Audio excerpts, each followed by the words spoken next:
آپ صلی اللہ علیہ وآلہ وسلم کون سا نگ پہنتے تھے؟ عقیق کے بارے میں آیا جی، کوئی بھی اور بھی نگ بھی پہن سکتے ہیں.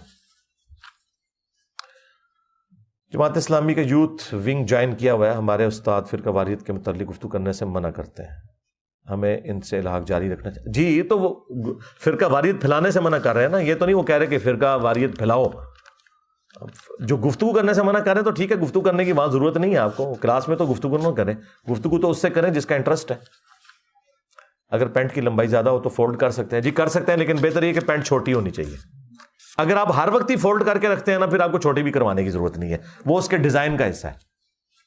جس طرح آپ شلوار بھی آپ دیکھیں نا، نیچے فولڈ ہوئی ہوئی بکرم ڈلا ہوتا ہے نا، یا آپ کے کف جو ہوتے ہیں وہ پرماننٹلی اس کا حصہ ہے نا. کیا بزرگوں کی غلطی نکالنے کا مطلب ان کی کتابوں کو غلط کہنا ہے یا بزرگ خود بھی غلط ہے؟ دونوں باتیں درست ہیں جی، اس طرح ہی ہے. ہم صرف ان بزرگوں کو مانتے ہیں جو قرآن و سنت کے ساتھ مخلص تھے، بس سیدھی سی بات. اور اگر آپ کو یقین نہ ہے، آپ بریلویوں سے پوچھ لیں کیا دیوبندیوں کے بزرگ ٹھیک تھے؟ کیا کہیں گے؟ آپ پہ ساری گلاں کرتے ہیں. میں کرنا تو کہتے رہے انجینئر صاحب کہتے ہیں کیا دیوبندیوں کے فالوورز نے بریلویوں کے بزرگوں کو ٹھیک مان لیا؟ وہ تو شیطانی لشکر کہتے ہیں. تو بزرگوں تو سارے گالاں کرتے ہیں. میں نے دعویٰ کیا ہے میرا کوئی ایک نظریہ بھی ایسا نہیں ہے جو میں نے نیا لانچ کیا ہو. بہت سے امام خطبہ دیتے وقت قسمیں اٹھاتے ہیں، کیا یہ قسمیں اٹھانا صحیح ہے؟ قسمیں اٹھا کے جھوٹی باتیں کرتے ہیں جی، یہ غلط ہے جی. یہ تو بخاری میں یہاں تک آیا کہ اگر کوئی سچی قسم بھی کھاتا ہے نا مال بیچنے کے لیے تو اس کی بھی برکت ختم ہو جاتی ہے. تو اسی لیے تو ان کی برکت ختم ہوئی ہے. دوسرے خطبے کے وقت لوگ مسجد میں آ رہے ہوتے ہیں. یہ قسمیں کھانا غلط ہے جی. اس طریقے سے مسلم شریف کی حدیث 6409 کے بارے میں قاری ظہور احمد فیضی نے موضوع ہونے کا دعویٰ کیا ہے. جی میں تو ایگری نہیں کرتا ہوں، لیکن یہ بات درست ہے کہ کچھ محدثین کا کلام ہے، وہ جو ابو سفیان والی حدیث ہے رضی اللہ تعالیٰ عنہ والی، آگے آپ نے لکھ بھی دیا.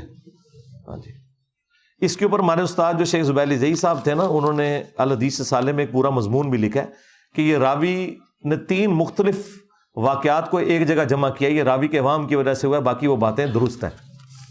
لیکن کلام ابن جوزی نے بھی کیا ہوا ہے اس کے اوپر. کیا کوئی انسان یا ولی بغیر پڑھے کتابیں لکھ سکتا ہے؟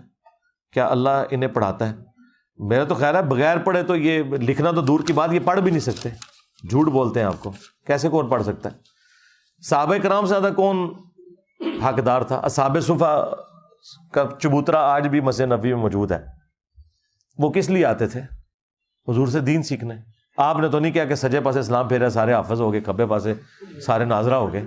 اور پھر صحیح بخاری میں جب آیا کہ جنگ یمامہ جو مسلمہ کذاب کے خلاف جنگ تھی، جب اس میں کثرت سے حفاظ شہید ہوئے تو حضرت عمر نے مشورہ دیا کہ ہم نبی الاسلام کے جو لکھوائے نوٹس ہیں وہ ایک جگہ جمع کر کے مصحف کی ترتیب بھی دیں. ابھی تک صرف حفاظ اپنے اس کریمنگ کے اوپر چل رہے ہیں.